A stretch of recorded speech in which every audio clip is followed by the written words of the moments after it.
சீரான உடல் எடை தந்து ஆரோக்கியமாக வைத்திருக்கும் Lion Oats family super action family. ஆணினுடைய விந்துதானும் மிகையாக உயரற்று இருப்பதாலும் ஆண்களுக்கு ஏற்படும் விந்தணு குறைபாடு, விரைவீக்கம், விந்தணுக்களற்ற தன்மை போன்ற குழந்தையின்மை பிரச்சனைகளுக்கு எத்னிக் ஹெல்த் கேர் இயற்கை கருத்தரிப்பு மையம். பிறந்தநாள் வாழ்த்துக்கள். நல்ல ஆட்சி. மக்கள் மிகப்பெரிய ஒரு எதிர்பார்ப்பில் அவருக்கு வாக்களித்திருக்கிறார்கள். மக்களின் அந்த நம்பிக்கையை காப்பாற்ற வேண்டும். விஜய் சாதி மதத்திற்கு அப்பாற்பட்டவராக எல்லா தரப்பு மக்களாலும் இன்றைக்கு அங்கீகரிக்கப்பட்டிருக்கிறார். அப்படி இருக்கிற பொழுது ஒரு தரப்பை மட்டும் அவர்கள் ஆதரிக்கிறவர்களாக பொது வெளிகளில் அமைச்சர் பொறுப்பில் இருக்கக்கூடியவர்கள் பேசுகிற பொழுது மற்ற தரப்பினருக்கு ஒரு மனத்தாக்கம், மன வருத்தம், ஒரு எதிர்மறை சிந்தனைகள் உருவாகிறது. இது தவிர்க்கப்பட வேண்டும். நான் உங்க மூலியமா இதை நான் தெரியப்படுத்துறதே, அவர்கள் அதை சரி செய்ய வேண்டும். எப்படி சரி செய்யணும் நீங்க சொல்லுங்க. அதை வரைச்சுனா வாய்க்கு ஒரு பிளாஸ்டர் போட்டா சரியா போகும். ஐபிசி தமிழ் நேயர்களுக்கு வணக்கம். இன்றைய சிறப்பு நேர்காணலில் நம்மோடு இணைந்திருக்கிறார் முன்னாள் நாடாளுமன்ற உறுப்பினர் KC பழனிசாமி அவர்கள். வணக்கம் சார். வணக்கம் சார்மா. இன்னைக்கு ஜூன் 22 தமிழ்நாட்டினுடைய முதலமைச்சருடைய பர்த்டே. என்ன சொல்ல விரும்புறீங்க? வாழ்த்துக்கள், பிறந்தநாள் வாழ்த்துக்கள். நல்ல ஆட்சி. மக்கள் மிகப்பெரிய ஒரு எதிர்பார்ப்பில் அவருக்கு வாக்களித்திருக்கிறார்கள். மக்களின் அந்த நம்பிக்கையை காப்பாற்ற வேண்டும். நீண்ட ஆயுளோடு நல்ல உடல் நலத்தோடு நேர்மையான ஒரு அரசாங்கத்தை நடத்த வேண்டும். போகிற இடங்களில் நிறையா இதுக்கு முன்னாடி இந்த மேடைகளில் எம்ஜிஆர் அடிக்கடி கோட் பண்ணி பேசினதை நீங்கள் பார்த்துருப்பீங்க. கூடவே ஜெயலலிதா குறித்து கூட எங்கேயுமே விமர்சித்து பேசலை. கிட்டத்தட்ட அதிமுக என்ன ட்ராக் இதுக்கு முன்னாடி தமிழ்நாட்டு மக்களுக்கு நல்லது பண்ணணும்னு எடுத்ததோ அதே ட்ராக்ல இவர் போகிறாரா? அப்படி எதுவும் உங்களுக்கு தெரியுதா? இந்த 42 நாள் ஆச்சு இது வரைக்கும். எடப்பாடி பழனிசாமியினுடைய பலகீனத்தை அவர் நன்கு உணர்ந்து விட்டார். அதாவது அதிமுக தன்னுடைய வலிமையோடு எடப்பாடி பழனிசாமி சரியான வழியில் இதை வழி நடத்தி இருந்தால் இப்படி ஒரு இயக்கம், கட்சி துவங்கி அரசியலுக்குள்ளே வர்ற எண்ணமே கூட திரு விஜய் அவர்களுக்கு வந்திருக்காது. மக்கள் நம்பிக்கையை இழந்து, தொண்டர்கள் நம்பிக்கையை இழந்து, சரியான திசையில் அதிமுகவை வழிநடத்தக்கூடிய தகுதியான தலைவராக எடப்பாடி பழனிசாமி இல்லை என்பதை உணர்ந்து இந்த கட்சியை கபலீகரம், கட்சியினுடைய வாக்கு வங்கியை, தொண்டர் பலத்தை அவர்கள் எடுத்துக்கொண்டு கூட அவரிடத்தில் இருக்கிற அந்த ரசிகர் பட்டாளங்களையும் ஒருங்கிணைத்து ஒரு வெற்றி பெற்று விடலாம் என்று முயற்சித்தார். அதில் ஓரளவு வெற்றியும் பெற்றுவிட்டார். அதனால் இதில் எடப்பாடி பழனிசாமி ஒருவேளை 2024 நாடாளுமன்ற தேர்தல் முடிந்தவுடன் நான் JCT பிரபாகர் போன்றவர்கள் அதிமுக என்கிற அந்த இயக்கத்தை ஒன்றிணைக்க வேண்டும். அப்படி ஒன்றிணைத்தால் மட்டும்தான் நம்ம சட்டமன்ற தேர்தலில் வெற்றி பெற முடியும் என்று சொன்னோம். அந்த ஆலோசனையை கேட்டு அவர் செயல்பட்டிருந்தால் இன்றைக்கு இப்படி ஒரு துரதிர்ஷ்டமான நிலைக்கு அதிமுக வந்திருக்காது. அதற்கு பிறகுதான் பார்த்தீங்கன்னா செங்கோட்டையின் நீக்கம், பல தொடர்ச்சியான OPS போன்றவர்கள் திமுகவுக்கு சென்றது, இதுபோல் அந்த பல நிகழ்வுகள் அதிமுகவை பலகீனப்படுத்திவிட்டது. அந்த நிகழ்வுகள் விஜய்க்கு ஆதரவான ஒரு தாக்கத்தை ஏற்படுத்திவிட்டது. அதை நிரந்தரமாக தக்க வைத்து கொள்ள வேண்டும் என்பதற்காக அவர் எம்ஜிஆர் பெயரை பயன்படுத்துகிறார். ஏன்னா எடப்பாடி பழனிசாமியை பொறுத்த வரைக்கும் கட்சி, அவர் பொதுச் செயலர் என்று கூறிக்கொள்வது எம்ஜிஆருடைய கட்சி. ஆனால் அவர் விரோதிகளாக பார்ப்பது எம்ஜிஆரால் உருவாக்கப்பட்டவர்கள். இப்போ நான் ஆகட்டும், சைத துரைசாமி ஆகட்டும், செம்மலை ஆகட்டும், தனபால் ஆகட்டும், அப்படி பார்த்தீங்கன்னா இன்றைய தேதிக்கு எடப்பாடி பழனிசாமியோடு எம்ஜிஆரோடு பயணித்தவர்கள் யார் அவருக்கு உறுதுணையாக இருக்கிறார்கள் அல்லது அவர்களை அவர் தக்க வைத்து கொண்டு இருக்கிறார் என்று பாருங்களேன். உறுதுணையாக இருந்தவங்களெல்லாம் அவர் புறக்கணிக்கிறாரு எடப்பாடி பழனிசாமி. புறக்கணிக்கல, உடனே பிடிச்சி வெளியே தள்ளுறாரு. புறக்கணிச்சா கூட பரவாயில்ல, உங்களுக்கு பதவி இல்லைங்க, உங்களுக்கு சீட் இல்லைங்க அப்படின்னா கூட பரவாயில்ல, கட்சியிலே உறுப்பினராக இருக்கக்கூடாதுன்றார். எம்ஜிஆர் தொண்டர்களையும், எம்ஜிஆர் ரசிகர்களையும், எம்ஜிஆர் கூட பயணித்தவங்களையும் கட்சிக்குள்ளே உள்ள வச்சுக்கிறதுல ஏதாவது பிரச்சனையா அவருக்கு? இல்லை, எம்ஜிஆரோட இப்போ என்னையே எடுத்துக்கோங்களேன், என் மேல் ஏதாவது ஊழல் குற்றச்சாட்டு இருக்கா? எடப்பாடி பழனிசாமிக்கு ஊழல் நிறைந்தவர், எம்ஜிஆர் அப்படின்னாலே ஒரு ஊழல் குற்றச்சாட்டுகளுக்கு ஓரளவுக்கு அப்பாற்பட்டு தான் அந்த கட்சியை வந்து நடத்தினார். அடுத்து தொண்டர்களை அரவணைத்து செல்வது எம்ஜிஆருக்கும் எம்ஜிஆர் வழி வந்தவர்களுக்கும் ஒரு பழகிய ஒரு விஷயம். எடப்பாடி பழனிசாமி பொறுத்த வரைக்கும் ஒரு சர்வாதிகாரியாக தான் நினைப்பதே சரி என்கிற ஆணவ போக்கில், ஒரு எதேச்சதிகார போக்கில் நடந்து கொள்கிறார். அதை நாங்கள் இல்லை இது தவறு என்று சுட்டி காட்டுவதை அவர் விரும்புவது இல்லை. இப்போ எனக்கு அவருக்கு என்ன பிரச்சனை? இப்போ இன்றைக்கு பெரிய அளவில் ஓடிட்டுருக்கு, காவிரி மேலாண்மை வாரியம் அமைக்கணும், அப்படி இல்லைன்னா பாஜகவுக்கு நம்ம எதிர்ப்பு தெரிவிக்கணும்னு சொன்னோம். உடனே கட்சி விட்டு நீக்கிட்டார். அதற்கு பிறகு ஆனால் அது ஒரு காரணம், தொண்டர்களால் தலைமை தேர்ந்தெடுக்கப்படணும் என்பதெல்லாம் வந்து அவர் விரும்பலை. எங்களை பொறுத்த வரைக்கும் எம்ஜிஆர் வழியில் இந்த கட்சி பயணிக்க வேண்டும் என்று நினைக்கிறமே ஒழிய எடப்பாடி பழனிசாமி விரும்புவதை செய்வதற்கு நாங்கள் அவருக்கு அடியாட்கள் அல்ல. எம்ஜிஆர் வழியில் இப்போ விஜய் பயணிக்கிற மாதிரி ஒரு தோற்றம் வந்து ஒரு பக்கம் வந்து இருந்துகிட்டே இருக்குல்ல. இப்போ நீங்கள் சொல்லக்கூடிய ஜேசிடி பிரபாகராக இருக்கட்டும், செங்கோட்டையனாக இருக்கட்டும், அதிமுகவில் இருக்கக்கூடிய முன்னாள் அமைச்சர்கள் கிட்டத்தட்ட எம்ஜிஆரோட பழகினவங்க அல்லது ஒரு முறை 2 முறையாவது பார்த்துட்டு இருக்கிறவங்க கூட இப்போ தாவேக்கால போய் இணையிறாங்க. அதை கூட நீங்கள் பார்த்துருப்பீங்க. இப்போ விஜயபாஸ்கர் கூட இன்னைக்கு இணையலாம் அப்படிங்கிற ஒரு செய்திகள்லாம் முன்னாடி வந்துச்சு. பட் இன்னைக்கு இணையாட்டி கூட கூடிய விரைவில் அவர் இணைய போகிறார் அப்படிங்கிற செய்திகள் இருக்குது. அப்போ தாவேக்காவில் இருக்கக்கூடியவர்கள் எம்ஜிஆர் தொண்டர்களையும் அரவணைச்சு போகுது அப்படிங்கிற ஒரு பார்வை இப்போ ஒரு பொது பிம்பத்தில் வருது இல்லை. குதிரை ஏறினவங்கெல்லாம் ராஜா தேசிங் அல்ல. செங்கோட்டையனும் ஜேசிடி பிரபாகரன் அவர்களும் விஜயோடு இருப்பதால் விஜய் எம்ஜிஆர் ஆகிவிட முடியாது. ஒன்று, எம்ஜிஆர் என்பவர் வந்து ஒரு மாபெரும் மக்கள் சக்தி, ஒரு அதாவது திராவிட சித்தாந்தங்களில் ஊறி, கொள்கைகளில் ஊறி அவர் வந்து இந்த இயக்கத்தை வழிநடத்தி வந்தவர். சாதி மதங்களுக்கு உண்மையிலேயே அப்பாற்பட்டவராக அவர் நடந்து கொண்டார். ஆனால் விஜய் பொறுத்த வரைக்கும் வெளிப்படையாக சாதி மதங்களை அவர் தகர்த்து விட்டதாக ஆட்சிக்கு வருவதற்கு முன்பு சொன்னாலும் கூட தற்பொழுது பார்த்தீங்கன்னா இப்போ ஆதவ அர்ஜுனா, இவன் செங்கோட்டையன் பலர் பேசுகிற பொழுது பார்த்தீங்கன்னா நாங்கள் பட்டியல் இனத்தவர்களுக்கு 8 அமைச்சர்கள் கொடுத்திருக்கிறோம் என்று இந்த மாதிரி குற்றச்சாட்டுகள் திமுக தரப்புல இருந்தும் மற்ற கட்சிகள் தரப்புல இருந்தும் வருது. நான் முடிச்சிடுறேன். எம்ஜிஆருக்கு முக்குளத்தோர் சமுதாயம், கொங்கு வேளாளர் சமுதாயம், வன்னியர் சமுதாயம், ஒட்டுமொத்த ஓபிசி பட்டியலினத்தவர்கள் அனைவரும் அவரை ஆதரித்தார்கள். அவரும் அனைவரையும் அரவணைத்து சென்றார். ஆனால் இங்கே பார்த்தீங்கன்னா பட்டியலினத்தவர் கிறிஸ்தவர்கள் என்கிற மாதிரி ஒரு பிம்பம். அடுத்து எம்ஜிஆர் கட்சியை நடத்தின முறை திராவிட சித்தாந்தத்தில் ஊறிய நாவலர் நெடுஞ்செழியன் போன்றவர்களையெல்லாம் முன்னால் வைத்து அவர் இந்த இயக்கத்தை வந்து வழி நடத்தினார். ஒரு கட்சியில் சேருகிற பொழுது அவர் முன்னிலையில் சேரலாம். ரிமோட்டில் எம்ஜிஆர் காலத்திலையும் ராகவானந்தம் கட்சிக்கு பொதுச் செயலாளராக இருந்தார், பாவு சண்முகம் கட்சிக்கு பொதுச் செயலாளராக இருந்தார்.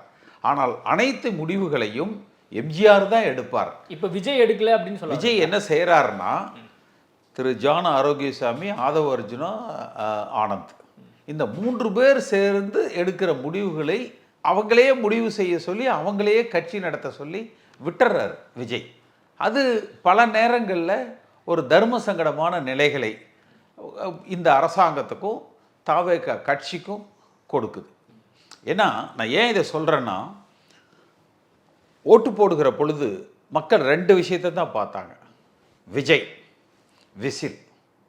இதை தவிர யார் வேட்பாளர்னே தெரியாது. ஒரு கோயம்புத்தூர்லேயோ, ஈரோட்லேயோ, திருப்பூர்லேயோ, சென்னையிலையோ, பல மாவட்டங்களில் யார் இன்னைக்கு கூட இவங்க எம்எல்ஏவா தெரியாது யாருக்கும். எங்கே இது வருதுன்னா, இவர்கள் மீண்டும் மீண்டும் நாங்கள் பட்டியலினத்தவர்களுக்கு 8 பேர் கொடுத்துருக்குறோன்னா, தமிழ்நாட்டில் மொத்த அமைச்சரவை வந்து 34 இவ்வளோதானே. அப்போ நீங்கள் 6 பேரை எங்கேருந்து எடுத்திருக்கீங்க? ஓபிசியிலிருந்து எடுத்திருக்கீங்க. 6 பேரை நீங்கள் ஓபிசிக்கு குறைச்சி பட்டியலினத்தில் 6 பேரை நீங்கள் அதிகப்படுத்தி இருக்கிறீங்க. அப்போ அது பாதிக்கப்படுதுன்னு நினைப்பாங்கல்ல. அப்போ பல இடங்களில் என்ன நினைக்கிறாங்க, நம்ம யாருப்பா இந்த நம்ம எம்எல்ஏன்னு தேடுகிற பொழுது அட இவரா, நம்ம அப்படி பார்க்கலையே. இந்த ஒரு ஆதங்கம் நான் சொல்றது வந்து இது இப்போ தான் ப்ரூவிங், அதாவது இது வந்து ஒரு ஆரம்ப நிலை. நான் உங்கள் மூலியமாக இதை நான் தெரியப்படுத்துறதே அவர்கள் அதை சரி செய்ய வேண்டும் இல்லை என்று. எப்படி சரி செய்யணும்னு நீங்கள் சொல்லுங்கள். ஆதவர்ஜினா வாய்க்கு ஒரு பிளாஸ்டர் போட்டால் சரியா போகும். ஆதவர்ஜினா பேசக்கூடாது இனிமேல். இல்லை ஆதவர்ஜினா பேசக்கூடாதுன்னு இல்லை, இந்த மாதிரி கான்ட்ரவர்சியலான டாப்பிக்கை இப்போ நான் வந்து நீங்கள் 2 பேர் இருக்கிறீங்க, ஷர்மா மிக நல்லவர் அப்படின்னா அந்த தம்பி மனசில் என்ன வரும், என்னங்க அப்படின்னு நான் கெட்டவனுங்களா அப்படின்னு வருமோ வராதா? தட் இம்ப்ளைஸ், சொல்லாமையே அதில் அந்த பொருள் அடங்கி இருக்குது. அப்போ நாங்கள் இவர்களுக்காக இவர்களை பாதுகாக்கிறோம், இவர்களுக்கு 8 பேர்னா அப்போ நாங்கள் யாருங்க உங்களுக்கு ஓட்டு போட்டது? அப்போ நாங்கள் யாரு? ஓபிசி யாரு? அப்போ அழுத்தம் நாங்கள் எதுக்கு நாங்கள் ஓட்டு போடாமல் நீங்கள் ஜெயிச்சிட்டீங்களா? அதை வந்து ஸ்ட்ரெஸ் பண்ணி சொல்லக்கூடாதுங்கிறீங்க. நாங்கள் வந்து நான் சொல்றது நீங்கள் ஜாதி மதத்துக்கு அப்பாற்பட்டவர் தானே உங்கள் அரசாங்கம். அப்போ நீங்கள் எதுக்கு இதில் வந்து பட்டியலினம் ஓபிசி ஃபார்வேர்டு அது இதுன்னு போகிறீங்க? தமிழ்நாடு நான் என்ன கேட்குறேன், இப்போ அவங்க முன்னேறணும் அப்படின்னு இந்த அரசாங்கம் நினைக்குது, அவ்வளோதானே. மற்றவங்களாம் முன்னேறக்கூடாதுன்னு நினைக்கிறீங்க? இல்லை 50 வருஷம் இருந்த திராவிட கட்சிகள் இவங்களை இன்னும் முன்னேற்றல, நாங்கள் வந்து முன்னேற்ற போகிறோம் அப்படிங்கிறதான அவங்க சொல்ல வராங்க. இது வரைக்கும் யாரும் சொல்லாததை நீங்க விஜய்க்கு சப்பக்கட்டு கட்டுறதுக்காக ஒரு வாதத்தை முன்னெடுக்காதீங்க. இல்ல சார், நீங்க பார்த்திருக்கீங்க, பட்டியல் இனத்தவர்கள் முன்னேற்றப்படவில்லை திராவிட ஆட்சிகள்ல என்று திருமாவளவன் கூட சொன்னதில்லை. நீங்க ஒரு மாபெரும் குற்றச்சாட்டை போற போக்குல அள்ளி வீசி. இல்ல 50 வருஷத்துல இது வரைக்கும் பட்டியலின மக்கள் எந்த அளவுக்கு முன்னேறி வந்திருக்காங்கிறது தமிழ்நாட்டில் இருக்கக்கூடிய அத்தனை பட்டியலின மக்களுக்கு தெரியும். இல்ல நான் சொல்ல வேண்டி தெரியும் இல்ல இது வரைக்கும் இது நீங்க ஒரு பத்திரிகையாளர் இல்லையா, பல தகவல்கள் தரவுகள் உங்களிடத்தில் இருக்கும். இதுவரைக்கும் எந்த ஒரு தலித் அமைப்புகளாவது திருமாவளவன் உள்பட நான் சொல்றேன், ஏன்னா இன்றைய தேதிக்கு பட்டியலின மக்களின் ஒரு பிரதிநிதியாக அவர் பார்க்கப்படுகிறார், அவர் உள்பட மத்தியில் ஆளுகிற பாஜக எதிர்ப்பு என்று தான் சொல்லியிருக்காங்களே ஒழிய அவர்கள் வஞ்சிக்கிறார்கள்னு சொல்லியிருப்பாங்களே ஒழிய பட்டியலின சமுதாய மக்களை திராவிட இயக்கங்கள் வஞ்சித்து விட்டது யாரும் சொன்னதில்லை. சரி, அப்ப நல்லா எல்லாரும் யாருமே சொன்னது தமிழ்நாட்டுல பட்டியலின மக்கள் எல்லாம் சூப்பரா இருக்காங்களா? ஓபிசி மாதிரி சூப்பரா இருக்காங்களா? அது எஃப்சி மாதிரி சூப்பரா இருக்காங்களா? அதாவது அப்ப நீங்க திராவிட கட்சிகள் சூப்பரா வச்சிருக்காங்க நான் சொல்றேன் சார். இன்னைக்கு இந்த பேட்டியில் நான் சொல்றேன் சார், அதாவது ஓபிசி மக்கள் மாதிரி எஸ்சி எஸ்டி மக்கள் தமிழ்நாட்டுல ரொம்ப சுபிட்சமா இருக்காங்க, எஃப்சி மக்கள் மாதிரி சுபிட்சமா நீங்க நம்ம பேசுற நீங்க நம்முடைய சொல்ல ஒரு நிமிஷம் நீங்க நம்முடைய விவாதத்தையே ஓபிசி வெர்சஸ் பட்டியலினன்னு நீங்க திசை நீங்க என் மேல ஒரு குற்றச்சாட்டு வச்சீங்க. இல்ல என் மேல ஒரு குற்றச்சாட்டு வச்சீங்க, அது அப்படி கிடையாது. பட்டியலின மக்கள் இத பாப்பாங்க, அவங்க பார்த்து புரிஞ்சுப்பாங்க என்ன கள நிலவரம் இருக்குங்கறத மக்கள் புரிஞ்சுப்பாங்க. நான் சொல்ல வர்றத முழுமையா உள்வாங்கிட்டு பதில் சொல்லுங்க. நம்ம பேசுற விஷயம் பட்டியல் இனத்தவர்களா ஓபிசியாங்கிறது அல்ல. நம்ம பேசுற விஷயம் விஜய் சாதி மதத்திற்கு அப்பாற்பட்டவராக எல்லா தரப்பு மக்களாலும் இன்றைக்கு அங்கீகரிக்கப்பட்டிருக்கிறார். அப்படி இருக்கிற பொழுது ஒரு தரப்பை மட்டும் அவர்கள் ஆதரிக்கிறவர்களாக பொது வெளிகளில் அமைச்சர் பொறுப்பில் இருக்கக்கூடியவர்கள் பேசுகிற பொழுது மற்ற தரப்பினருக்கு ஒரு மனத்தாக்கம், மன வருத்தம், ஒரு எதிர்மறை சிந்தனைகள் உருவாகிறது. இது தவிர்க்கப்பட வேண்டும். திராவிட இயக்கத்தினுடைய சித்தாந்தமே சாதி மதமற்ற சமுதாயத்தை உருவாக்குறது தான். இன்றைக்கு விஜய் தெரிந்தோ தெரியாமலோ சாதிய கட்டமைப்பை உடைத்திருக்கிறார், பணபலத்தை உடைத்திருக்கிறார். அப்ப திருப்பி நீங்க அரசாங்கத்துக்கு வந்ததற்கு பிறகு அந்த சாதிய கட்டமைப்பை சில அமைச்சர்களின் பொறுப்பற்ற பேச்சுக்களால் நீங்க மீண்டும் அதை ஒரு சாராருக்கு ஆனவர்கள் நீங்கள் என்று உருவாக்காதீர்கள். நீங்கள் அனைவருக்கும் பொதுவானவராக இருங்கள் என்பதுதான் என்னுடைய ஆலோசனை இந்த அரசாங்கத்துக்கு. அதிமுக சார்பாக நிர்வாகிகள் கூட்டம் வந்து நடந்துகிட்டே இருக்குது. என்னென்ன பிரச்சனைகள், அடுத்த கட்டத்துக்கு நம்ம எப்படி கட்சியை எடுத்துகிட்டு போகலாம், அதே நேரத்தில் உள்ளாட்சி தேர்தல் வந்துச்சுன்னா நம்ம எப்போ வேணால் சந்திக்க தயாராக இருக்கோம் அப்படிங்கிற வரைக்கும் நேற்று கூட்டத்தில் வந்து பேசி முடிச்சிருக்காங்க. ஓஎஸ் மணியன் சொல்கிறாரு, அப்போது எப்போ தேர்தல் வந்தாலும் சந்திக்க தயாராக இருக்குது அதிமுக. என்னைக்கு எடப்பாடி பழனிசாமி தயாராக இல்லைன்னு சொல்லியிருக்காரு. தொடர்ந்து அவர் பொறுப்புக்கு வந்த உடனே என்ன தெரியுமா சொல்லுவார், மெகா கூட்டணி அமைப்பேன், ஒவ்வொரு தேர்தலையும் சொல்லியிருப்பார். மீண்டும் ஆட்சி அமைப்போம், நம்ம தான் வெற்றி பெறுவோம். என்னைக்காவது எங்கேயாவது இது சொல்ல தவறி இருக்காரா? ஆனால் என்னைக்காவது ஒரு தேர்தலில் ஜெயிச்சிருக்காரா? ஏதாவது ஒரு தேர்தல்ல அவர் ஜெயிச்சிருக்காருல்ல சார். நீங்க மறுபடியும் நீங்களே எடப்பாடி மாதிரியே பேசுறீங்க. முக ஸ்டாலினே இப்பதான் தெரியுது நீங்க எங்கிருந்து உங்களுக்கு இந்த இது வருதுன்னு. நீங்க ஒரு பத்திரிகையாளர் 2 நாளைக்கு முன்னாடி அவர்கிட்ட கேட்குறாங்க, ஏங்க நீங்க தலைமைக்கு வந்ததற்கு பிறகு தொடர் தோல்வி அப்படின்னு சொல்றாங்க. அவர் சர்மா நீங்க அவரை பார்த்து காப்பிடிக்கிறீங்களா என்னன்னு தெரியல. அவர் சொன்ன பதில், எடப்பாடி தொகுதியில் நான் ஜெயிச்சிருக்கிறேன், ஸ்டாலின் தோத்துட்டாரு. இதான் பதில். அதுக்கு ஆமா சார், நடந்தது தானே சொல்றாரு. கட்சி தோத்து இருக்குது. கேட்ட கேள்வி என்ன? அதிமுக என்கிற மாபெரும் இயக்கம் தொடர் தோல்விகளை சந்தித்திருக்கிறது. அதுதான் நீ எடப்பாடி தொகுதியில் வென்றது, அது பிரச்சனை அல்ல. அங்கேயும் கூட அருண்ராஜ் அமைச்சர் பேசியிருப்பார், அந்த தாவேக்கால அந்த நல்ல வேட்பாளர் அவரை விலைக்கு வாங்கி வாபஸ் வாங்க வச்சுட்டு இவர் வெற்றி பெற்றிருக்கிறார். இது வரைக்கும் எடப்பாடி பழனிசாமியுடைய, அதாவது ஒரு தனி மனிதருடைய நேர்மை இருக்குது இல்லையா, கட்சி பொறுப்பாளரானது தலைமைக்கு வந்ததுல நேர்மையான வழியில் வந்தாரா? வரல. முதலமைச்சரானது நேர்மையான வழியில் வந்தாரா? வரல. இப்போ எடப்பாடி தொகுதியில் ஜெயிச்சது நேர்மையான வழியில் வந்தாரா? எதிர்த்து போட்டியிடுறவனை விலைக்கு வாங்கி வாபஸ் வாங்க வச்சுட்டு நான் ஜெயிச்சிட்டேன் என்று சொல்வது வந்து ஒரு பெரிய, சரி ஜெயிச்சுட்டு போங்க, அதை கூட யாரும் பேசலை, ஆனால் அதை ஒரு பெரிய வெற்றியாக நான் 1 லட்சம் ஓட்டு வித்தியாசத்தில் வென்றிருக்கிறேன் அப்படின்னு சொல்றதுக்கு நான் கூசணும் இல்லை. ஒரு தலைவர் வெற்றி பெற்றிருக்காரு, அதை சொந்த பெருமையா. ஏங்க எதிர்த்து நின்னவனை வந்து நீங்க வாபஸ் வாங்க வச்சுட்டு நீங்க ஜெயிச்சிட்டதுக்கு அதுக்கு என்னங்க ஜெயிக்க? அது வெற்றிங்களா சொல்லுங்க? எதிர்த்து நின்னவனை வாபஸ் வாங்க வச்சுட்டு ஜெயிச்சிட்டோங்கிறது வந்து வெற்றியா? சரி, இப்போ நிர்வாகிகள்ட்டெல்லாம் கேட்குறாரு, அதிமுகவை எப்படி பலப்படுத்தலாம்? எந்த நிர்வாகி இருக்கிறாங்க சொல்லுங்க சார். அதிமுகவில் இப்போ இருக்கக்கூடியவங்க எல்லாருமே உண்மையான அதிமுக விசுவாசிகள், அதிமுக தொண்டர்கள், அம்மாக்காகவும் எம்ஜிஆருக்காகவும் இருக்கு. எம்ஜிஆர் காலத்தில் இருந்த ஒரு ஆளா சொல்லுங்களேன். அக்ரி கிருஷ்ணமூர்த்தி எம்ஜிஆர் காலத்தில் இருந்தாரா? OS மணியன் எம்ஜிஆர் காலத்தில் இருந்தாரா? சொல்லுங்க, வேற யார் சொல்லுங்க. நீங்க இன்றைக்கு அவரோட KP முனுசாமி எம்ஜிஆர் காலத்தில் இருந்தாரா? சொல்லுங்க. இல்ல, அதிமுக நல்லா இருக்கணும்னு நினைக்கக்கூடியவங்க எல்லாம் அதிமுக. நாங்கெல்லாம் அதிமுக நல்லா இருக்க கூடாதுன்னு நினைக்கிறோமா? நீங்க எல்லாம் வெளியே இருக்கீங்க சார். வெளியே எங்களை வெளியில இருந்து அனுப்பிச்சிங்க. நான் என்ன போய் திமுக சேர்ந்துட்டேன்? 10 வருஷம் என்ன நீங்க எத்தனை வருஷம் ஆச்சு? 10 வருஷம் ஆச்சு இல்ல? ஏதாவது OPS மாதிரியோ மற்றவங்க மாதிரியோ வேற கட்சியை தேடி போய் சேர்ந்துட்டோமா? எம்ஜிஆரை பொறுத்த வரைக்கும் எம்ஜிஆரை விமர்சிப்பவர்களை கூட அவர் இந்த கட்சிக்கு வேணும்னு நினைப்பார். ஏன்னா அவர் கட்சிக்கு விசுவாசமா இருக்கிறார். என்னை விமர்சிக்கலாம், ஆனால் கட்சிக்கு விசுவாசமாக இருக்கிறார். அப்படித்தான் எம்ஜிஆர் வந்து பார்த்துருக்கிறார். இவர் மாதிரி வந்து பார்வை அவருக்கு இல்லை. அவர் மீது வைக்கக்கூடிய அண்மை விமர்சனம் என்னன்னா, அவருடைய மகனை வந்து கட்சிகளை கொண்டு வர போறாங்க அப்படின்னு வந்து சொல்லிட்டு இருந்தாங்க. இப்போ வந்து அந்த மாதிரிலாம் எதுவுமே கிடையாதுங்க, அவர் வந்து அடிப்படை உறுப்பினர் மட்டும்தாங்க அப்படின்னு வந்து சொல்லிட்டாரு. அரசியலுக்கெல்லாம் வரமாட்டேன். கலைஞர் ஒரு முறை திமுக என்ன சங்கரமடமா வாரிசு அரசியலுக்குன்னு ஸ்டாலின் வருவாரான்னு கேட்டதுக்கு பதில் சொன்னது ஞாபகம் இருக்கு இல்லையா? உங்களுக்கு இருக்கான்னு கேட்குறேன். ஸ்டாலின் வந்தார் இல்லையா? என் மகன் உதயநிதி அரசியலுக்கு வரமாட்டார், அப்படி ஒரு எண்ணமே இல்லைன்னு ஸ்டாலின் சொன்னாரா இல்லையா? சொன்னாரா இல்லையான்னு கேட்குறேன். வந்தாரா இல்லையா? எடப்பாடி பழனிசாமி பொறுத்த வரைக்குங்க, கட்சி பணம், கட்சி சொத்துக்கள், பேங்க் அக்கௌண்ட்டில் ஒரு 1000 கோடி இருக்குது. ஒரு குறைஞ்சபட்ச வாக்கு எப்படி ரெட்டலைங்கிறதுக்கு ஒரு ஓட்டு உழுகுது.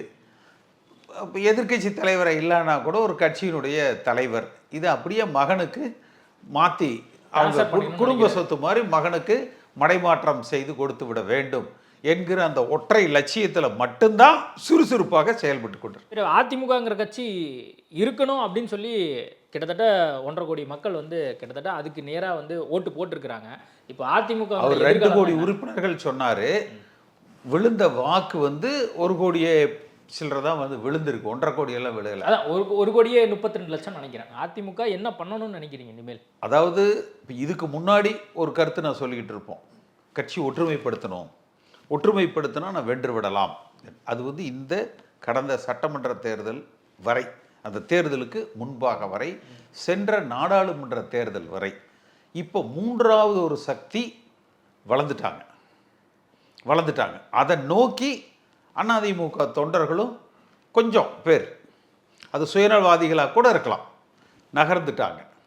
அப்போ இந்த சூழ்நிலையில் இந்த இயக்கம் காப்பாற்றப்பட வேண்டுமானால் ஒரே ஒருவர் மட்டும் உள்ளபூர்வமாக சுயநலத்தை விட்டுவிட்டு தன்னலத்தை விட இந்த இயக்கத்தின் நலன் பெரிது என்று எல்லா அதிமுக தொண்டர்களும் நினைப்பதைப் போல சிந்தித்து தன்னுடைய பொதுச் செயலாளர் பதவியிலிருந்து எடப்பாடி பழனிசாமி ராஜினாமா செய்து தொண்டர்களால் ஒரு தலைமையை தேர்ந்தெடுத்து நீங்கள் இந்த இயக்கத்தை வழிநடத்தி கொள்ளுங்கள், நான் அரசியலிலிருந்து ஓய்வு பெற்று விடுகிறேன் என்று சொன்னால் மட்டும்தான் இந்த இயக்கம் காப்பாற்றப்படும். இது நடக்கிறதுக்கான வாய்ப்புகள் இருக்கா முதல்ல? ஏன்னா கிட்டத்தட்ட அங்கே இருக்கக்கூடியவர்கள் யாருமே வந்து இப்போ அவருக்கு எகென்ஸ்டாக எதுவும் பேசலையே தவிர அவங்க கட்சி விட்டு போயிடுறாங்க அல்லது நான் விலகிக்கிறேங்க அப்படின்னு சொல்லிட்டு ரிலீவ் ஆகிக்கிறாங்க. அவர் கட்டுப்பாட்டில் தான் முழுக்க முழுக்க அதிமுகன்னு ஒன்று இருக்கும் போது இதெல்லாம் நடைமுறை சார். நீங்கள் மறுபடியும் இப்படி ரிவர்ஸில் வர்றீங்க. அவர் எல்லாத்தையும் இறுக்கி பிடிச்சிட்டு இருக்கிறாரு. எல்லாத்தையும் இறுக்கி பிடிச்சி என் கையிலிருந்து யாரும் பிடிங்கிட முடியாது, இது என்கிட்ட தான் இருக்கணும், இது என்னது, நான் என் மகனுக்கு இதை அப்படியே கொடுக்கணும் என்று இருக்கிறார். அதனால் வந்து அவர் ஏதோ பரந்த மனசோடு இதுக்கு தயாராக இருக்கிற மாதிரியும் மற்றவங்கெல்லாம் ஐயையோ இந்த பொறுப்பு எங்ககிட்ட வேண்டான்னு விட்டுட்டு ஓடுறது போலயும் நீங்கள் நினைக்காதீங்க. அதிமுகவும் திமுகவும் ஒன்று சேர்ந்தா கூட தப்பு கிடையாது அப்படிங்கிற பார்வையெல்லாம் அண்மை காலமாக எடுத்து வைக்கிறாங்க. அதிமுகவும் திமுகவும் ஒன்று சேர்ந்துருமா எதிர்காலத்தில்? இது எங்கிருந்து ஆரம்பிச்சதுன்னு பார்த்தீங்கன்னா, தேர்தல் முடிவுகளுக்கு பிறகு எடப்பாடி பழனிசாமி முதலமைச்சர், அதிமுக ஆட்சி, திமுகவினுடைய கூட்டணி கட்சிகள் இந்த ஆட்சியில் பங்கெடுத்துக்கலாம், திமுக வெளியிலிருந்து ஆதரவை கொடுக்கும் என்று திரு உதயநிதி ஸ்டாலின் அவர்களை எடப்பாடி பழனிசாமி அவர் மகன் போன்றவர்கள் நேரில் சந்தித்து பேச்சுவார்த்தை நடத்தியிருக்கிறார்கள். அதற்கு பிறகுதான் திமுக தரப்புலையுமே இப்படி ஒரு எண்ணம். அப்போ அவர்கள் என்ன நினைக்கிறாங்க, அவங்களோட இருக்கிற கூட்டணி கட்சியெல்லாம் வெளியில் போயிட்டாங்க, யாரும் இல்லை. திமுகவுக்கு என்றைக்குமே கூட்டணி கட்சிகள் பலத்தில் மட்டும்தான் அவங்க வென்றிருக்கிறாங்க. அதிமுக போல் தனித்து நின்று வெற்றி பெற்றது இல்லை. அப்போ இன்னொரு 10% வாக்கு வங்கியை அவர்கள் உயர்த்தி கொள்ள நினைக்கிறாங்க. அப்போ அதிமுகவை தங்களோடு, இப்போ திமுக வந்து அதிமுகவில் இணைதுன்னு யாராவது சொல்லியிருக்காங்களா? இல்லை. அதிமுகவை கொண்டு போய் திமுகவோட இணைச்சிடுறது. இப்படி இன்னொரு பக்கம் தாவேக்க என்ன நினைக்கிறாங்க, அவர்களுக்கு நீங்கள் முதல் உங்களுடைய கேள்வியினுடைய ஆரம்பமே எங்கே இருந்தது, எம்ஜிஆரை முன்னிறுத்தி அதிமுகவிலிருந்து அவர்கள் பாதி. அப்போ இவங்க 2 பேர் என்ன போட்டி போடுறாங்க, அதிமுகவை பிரித்து நீ கொஞ்சம் எடுத்துக்க, நான் கொஞ்சம் எடுத்துக்கிறேன். வேறு ஏதாவது இந்த களிசடைகள் இருந்ததுன்னா எடப்பாடி பழனிசாமி, களிசடைகள்னால் நான் சொல்கிறது அந்த சொத்து பத்துக்கள், வாக்காளர்களை சொல்லலை, தொண்டர்களை சொல்லலை, அந்த சொத்து பத்துக்கள் மிச்சம் மீதி இருக்கிறத அவர் பாவம் சாப்பிட்டு போகட்டும், ஒருவேளை அவரே கூட திமுகவோட ஒரு துணை முதலமைச்சர் அப்படி இப்படின்னு இருந்தால் கூட அவர் அட்ஜஸ்ட் ஆகிக்குவார். இதனுடைய இந்த என்ன ஓட்டம் எங்கே வருதுன்னா, மேகதாதுக்கு வெள்ளிக்கிழமை அன்னைக்கு சட்டமன்றத்தில் வருது, திமுக திருத்தம் கொடுக்குறாங்க, தாவேக்கா ஏற்றுக்கிட்டாங்க, இவர் தூங்கிட்டார். அப்போ இவருக்கும் தெரியும், ஆனால் திமுகனா நம்மளுதானேன்னு இவர் நினச்சிட்டாரு, திமுகனா நம்மளுதானேன்னு சொல்லி இவர் நினச்சிட்டாரு. சரி, நம்மால் தானே பேசுகிறாங்க, நம்மளாம் ஒன்று தானே அப்படின்னு சொல்லி நினச்சிட்டு அதை விட்டுட்டார். 2 நாளைக்கு அப்புறம் சனி ஞாயிறு எல்லாம் முடிச்சு இன்னைக்கு போய் ஐயையோ திமுக கொடுத்த தீர்மானத்தை ஏற்றுக்காதீங்க அப்படின்னு சொல்லி இப்போ இன்னைக்கு காலையில் சட்டமன்றத்தில் பேசுகிறார். இவர் பொதுப்பணித்துறை அமைச்சராக இருந்தவர், நீர்ப்பாசனத்துறையை கையில் வச்சுருந்தவர், அந்த துறைக்கு இவர் தான் பொறுப்பு, அப்புறம் கூட விவசாயின்னு வேற சொல்லிக்கிறார். அப்போ இதுதான். அப்போ அவரை பொறுத்த வரைக்கும் மென்டலி அவர் வந்து தன்னை இழந்து விட்டார். அதாவது இப்போ இதுவரைக்கும் நான் அதுதான் உங்களுக்கு ஆரம்பத்திலே சொன்னேன், நான் தான் அதை முன்னெடுத்தேன். ஒன்றுபட்டால் வென்று விடலாம், ஒருங்கிணையுங்கள். தெருவில் போகிறவங்க பேசுகிறதெல்லாம் நான் கேட்கணுங்கிற அவசியம் இல்லைன்னாரு. இன்னைக்கு தெருவில் நிற்கிறார், தெருவிலையும் கூட தெரு ஓரத்தில் நிற்கிறார். சட்டமன்றத்தில் பாருங்கள், எதிர்க்கட்சி தலைவர் இல்லை, ஆளுங்கட்சியும் இல்லை, எந்த அந்தஸ்தும் இல்லை, வெளிநடப்பு பண்ணிட்டாங்க. வேற இருக்கிற 47ல் 25 பேர் எதிராக போயிட்டான். என்ன இருக்கு சொல்லுங்க? அப்ப யார் தெருவில் நிற்கிறா, யார் தெருவில் நிற்கிறா சொல்லுங்க? இன்னைக்கு விஜயபாஸ்கர், நாளைக்கு யாரு அப்படிங்கிற ஒரு கேள்வியோட இந்த நிகழ்ச்சி முடிக்கலாம்னு நினைக்கிறேன். இன்றைக்கு விஜயபாஸ்கர் அங்கே போறாரு, தாவேக்காக போறாரு அப்படின்னு என்ன போறதாக அவர் சொல்லலை, நீங்க சொல்றீங்க. அவங்க ஆதரவாளர்கள்லாம் கிட்டத்தட்ட முடிவு பண்ணிட்டாங்க, சொல்றாங்க அண்ணன் அங்கே போட்டோம் அப்படின்னு. இல்லை, அவர் எதிர்பார்க்கிறாரு. அவர் மீது குட்கா வழக்கு உள்பட பல வழக்குகள் இருக்கு. அது ஒரு இன்றைய தேதி வரைக்கும் ஆதவ அர்ஜுனா மீது இருக்கிற குற்றச்சாட்டுகளை தவிர அவரோட அந்த குடும்பத்தின் மீது இருக்கிற குற்றச்சாட்டுகள், லாட்டரி மாஃபியா அப்படிங்கிற இந்த ஒரு அலிகேஷன் தான் தவேக மேலே இருக்குது இன்றைய தேதிக்கு. இவர் அங்கே சேர்ந்தார்னா 2 குற்றவாளிகளின் கூடாரமாக அது மாறும். என்னை பொறுத்த வரைக்கும் விஜய் அந்த தவறை செய்ய மாட்டார்னு நினைக்கிறேன். செய்தால் 3ஆவதாக இன்னொரு புதிய சக்தி உருவாகும். 3வது சக்தி சொல்றீங்க, 4வது ஒரு சக்தி உருவாக போகுது. யாரு? கேள்விப்பட்டீங்களா? அண்ணாமலை. அவர் களத்துக்கு வரட்டும். அவர் இன்றைய தேதிக்கு இன்னும் களத்துக்கு வரல. இல்லை, களத்துக்கு வராதவர். ஆகஸ்ட்டுக்கு அப்புறம் ஃபுல் ஃப்ளெஜ்டாக வரப்போகிறோம் அப்படின்னு சொல்கிறது தானே. ரஜினிகாந்த் இது மாதிரி எத்தனை தடவை சொல்லியிருப்பாரு. வரட்டும், வரும்பொழுது அதை பற்றி பேசுவோம். சரி சார், நிறைய விஷயங்கள் குறித்து பேசியிருக்கோம். நேர்காணல் கொடுத்ததுக்கு மிக்க நன்றி.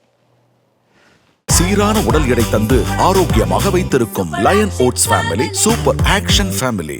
ஆணியுடன் விந்துதானும் மிகையாக உயிரற்று இருப்பதாலும் ஆண்களுக்கு ஏற்படும் விந்தல் குறைபாடு, விரைவீக்கம், விந்தணுக்களற்ற தன்மை போன்ற குழந்தையின்மை பிரச்சனைகளுக்கு எத்னிக் ஹெல்த் கேர் இயற்கை கருத்தரிப்பு மையம்